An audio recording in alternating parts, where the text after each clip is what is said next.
नमस्कार, news watch India देख रहे हैं आप। मैं हूं आपके साथ सुरभि राजपूत। भारत की महिलाओं के अधिकारों की जब भी बात होगी तब नाम आएगा भारत की कोकिला कही जाने वाली nightingale of India Sarojini Naidu ji का। आजादी से लेकर प्लेग महामारी तक में उन्होंने जो काम किया है वो अविस्मरणीय है। 1914 में उनकी मुलाकात पहली बार महात्मा गांधी से हुई थी। यहीं से देश की आजादी के आंदोलन से वो जुड़ी और गांधी के भारत आने से पहले उनके साथ दक्षिण अफ्रीका में भी काम किया।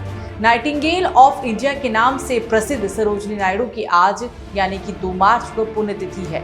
राजनीतिक कार्यकर्ता, महिला अधिकारों की समर्थक, स्वतंत्रता सेनानी और भारतीय राष्ट्रीय कांग्रेस की पहली भारतीय महिला अध्यक्ष सरोजिनी नायडू को उनकी प्रभावी वाणी और औजपूर्ण लेखनी के कारण नाइटिंगेल ऑफ इंडिया कहा जाता है।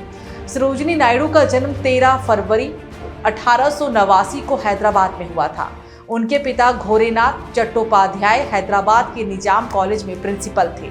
सरोजिनी ने अपनी पढ़ाई मद्रास और लंदन के किंग्स कॉलेज में की। सरोजिनी नायडू गोपाल कृष्ण गोखले को अपना राजनीतिक पिता मानती थी।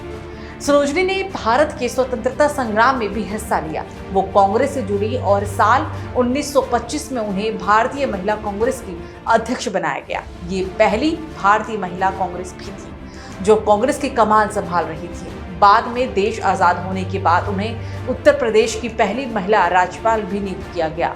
सरोजिनी नायडू बचपन से ही कविताओं में काफी रुचि रखती थी। सरोजिनी नायडू ने अपने साहित्य जीवन की शुरुआत मात्र 12 साल की उम्र में की थी। उन्होंने अपने नाटक माहिर मुनीर से पहचान उनको हासिल हुई थी।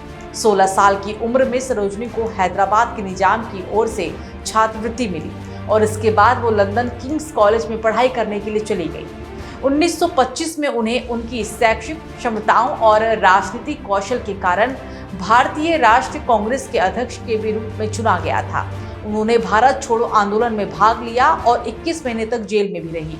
सरोजिनी नायडू का भी संविधान में योगदान था। उनका जन्म हैदराबाद में एक बंगाली ब्राह्मण परिवार में हुआ था और उनका परिवार बांग्लादेश से जुड़ा हुआ था।